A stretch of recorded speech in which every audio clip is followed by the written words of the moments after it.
Queridos amigos, bienvenidos al curso de crecimiento espiritual según la Kabbalah. Hoy vamos a hablar de la festividad de Tu Bishvat. Esta festividad es conocida como Rosh Hashanah Leilanot, el año nuevo de los árboles. La pregunta es, ¿qué quiere decir que los árboles festejan el año nuevo? Para ello tenemos que entender que cuando el templo existía, los agricultores tenían que traer sus diezmos. Los diezmos de lo que eran las verduras, legumbres, hortalizas. El cómputo era desde el año nuevo judío de Rosh Hashanah, que cae generalmente en septiembre, de Rosh Hashanah hasta Rosh Hashanah. Sin embargo, los frutos de los árboles empezaba el cómputo a contarse desde el 15 de Shevat, es decir, desde el 15 de Shevat de este año al año siguiente, todo lo que brotaba en el campo de frutos de árboles, el agricultor tenía que tomar los diezmos y, según ese cómputo, llevarlo al templo. Y por tanto, ahora podemos entender qué quiere decir Año Nuevo de los Árboles. Quiere decir que es el día que comienza el cómputo para los frutos de los árboles. Ahora la pregunta es, ¿por qué las legumbres, hortalizas y verduras se hacía el 1 de Tishri?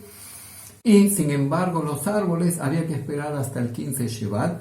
Y el Talmud nos dice que los frutos de árbol, las raíces, se van empapando del agua que va cayendo en la tierra de Israel a partir del 15 de Tishri. Es decir, a partir de la festividad de Sukkot comienzan a caer las lluvias en la tierra de Israel. Y ese agua que va penetrando en las raíces penetra hasta el 15 de Shevat. Y una vez que llega el 15 de Shevat, comienza la savia a subir a través del árbol, y esa savia que sube es la que va a determinar los frutos que ese árbol va a tener. Y por tanto, quiere decir que el 15 de Shevat es el día donde el árbol expresa sus frutos. Ahora, tenemos que entender que este día, según la Kabbalah, es un día importante. ¿Por qué? Porque siendo que Dios bendice a los árboles, acostumbramos a comer frutos de árboles. ¿Por qué? Porque en este día los árboles reciben su bendición y los frutos reciben esa bendición divina para la cosecha del año entrante.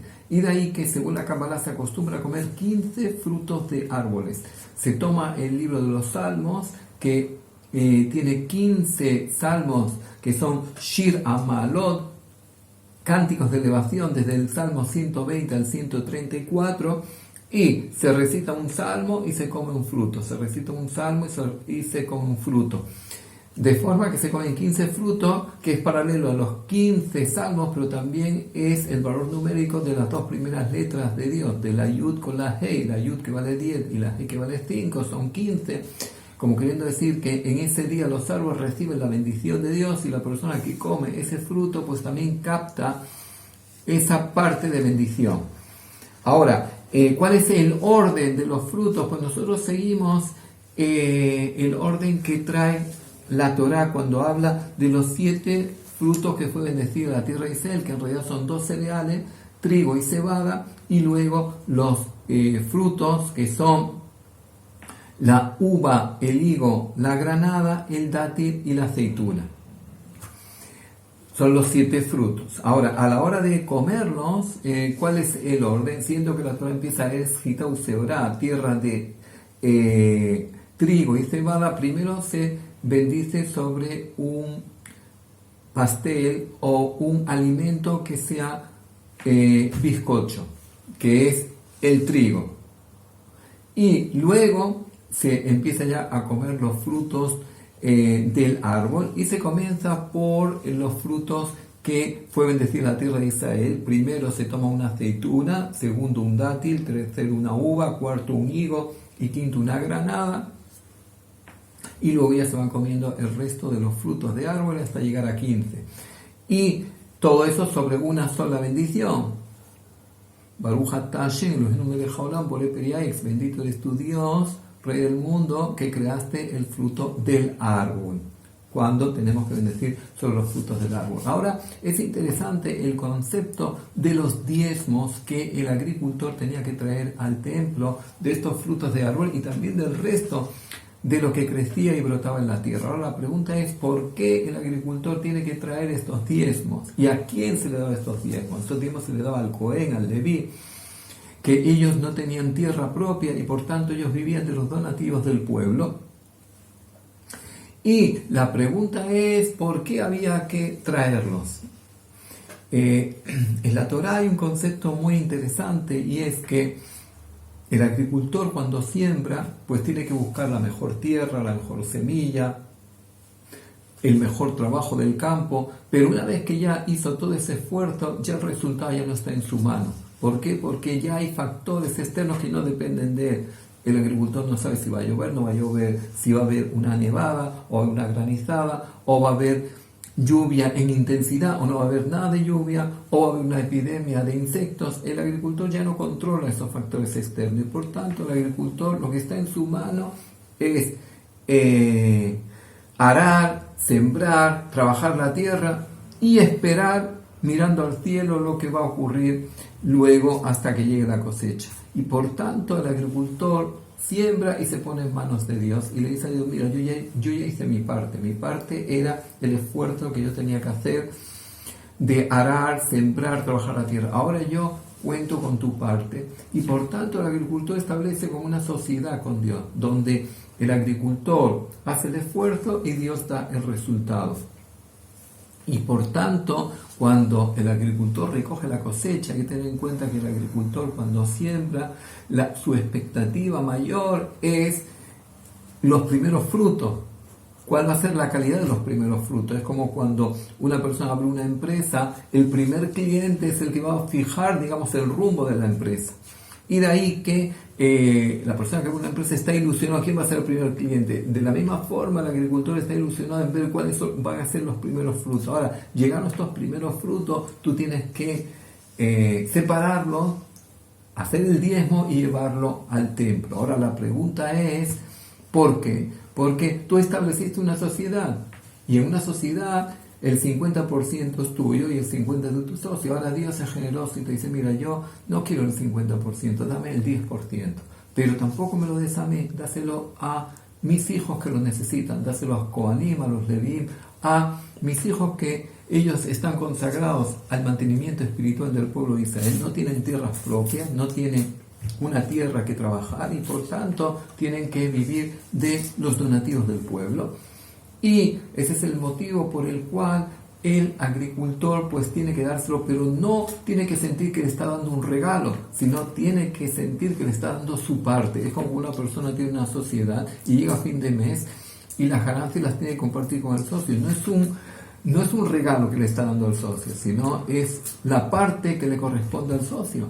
Y esto es muy interesante porque también cuando la Torá nos habla, la Parashá Beshalach nos habla del maná que caía diariamente, si una persona recogía más de una porción se le putrificaba. Si dejaba de la porción que le cayó para el día siguiente se le putrificaba. Sin embargo, el viernes agarraba 2 y no se le putrificaba para que pudiera comer el sábado porque el sábado no caía. ¿Qué quiere decir? Que hay un concepto muy interesante de que el esfuerzo está en tu mano. Si tú no sales a recoger el maná, no comes, pero no por agarrar más vas a comer más, sino todo va a depender de la bendición que el Creador te dé y por tanto tienes que aprender a asociar a Dios. Y por eso el concepto de sedaká en hebreo, de caridad, viene la palabra sedek, es decir, tú tienes que hacer justicia. Él es tu socio, pues tienes que darle a tu socio su parte. Y como el socio te dice yo no necesito, tiene que darse a los hijos, a los necesitados, a los pobres, tiene que darle este dinero para que ellos sientan que esa sociedad, esa parte que Dios te dio, tú la tienes que compartir. Ahora, por otra parte, la persona tiene que saber, tú asociaste a Dios y tú dijiste tú eres mi socio, Dios te dice, tú me sientes mi socio, pues yo voy a ser tu socio y te voy a bendecir. Ahora, por otra parte, la Torá comparó el árbol al hombre. Que Adán es asadé, porque el hombre es como el árbol. ¿En qué se asemeja el árbol al hombre? Porque el árbol tiene raíz, tiene tronco y tiene fruto. Y el hombre también. El hombre tiene raíz, que es el alma, tiene tronco, que es el cuerpo, y tiene fruto, que son sus buenas acciones. Y de ahí que la parte más importante del árbol, ¿cuál es? La raíz, que es lo que le alimenta. Si no hay raíz, no hay tronco ni hay frutos. Quiere decir que la esencia del árbol es la raíz, que es el aporte que no vemos. Igualmente en el hombre, la esencia del hombre es el alma, es lo que no vemos, que es lo que alimenta el cuerpo y lo que nos da la posibilidad de generar frutos. Quiere decir que el hombre es como el árbol, el hombre está en potencia y tenemos que, a través de nuestro trabajo interno, tenemos que sacar los frutos. Y por otra parte, la pregunta es si en el año nuevo de los árboles coincide justo en invierno, cuando todavía los árboles no tienen hojas, no tienen, están sin nada, no tienen frutos. En la primavera, que cuando los árboles empiezan a crecer, es cuando empiezan a brotar, tendríamos que hacer Tu Bishvat. Sin embargo, dijo nuestros sabios, no. ¿Por qué? La Torah, la ley oral, fijó que este sea el año nuevo de los árboles, el 15 de Shevat. Dice, porque cuando el agua comienza a subir, alimenta la savia del árbol, ahí es cuando se determina la calidad de frutos que el árbol va a dar. Quiere decir que lo importante es cómo las raíces se empapan y cómo el árbol comienza a brotar. De la misma forma, esto se compara con la educación. Cuando tú empapas tus raíces de valores espirituales, valores éticos, pues eso es lo que va a hacer que brotes y de tus mejores frutos, como ese árbol que el agricultor espera sus frutos. Muchas gracias por seguirnos un día más. Si les gustó, hagan like y les invitamos a suscribirse si todavía no se han inscrito en nuestra página. Y por otra parte, les invitamos a leer la propuesta de participar en los talleres gratuitos que venimos realizando por Zoom. Muchas gracias.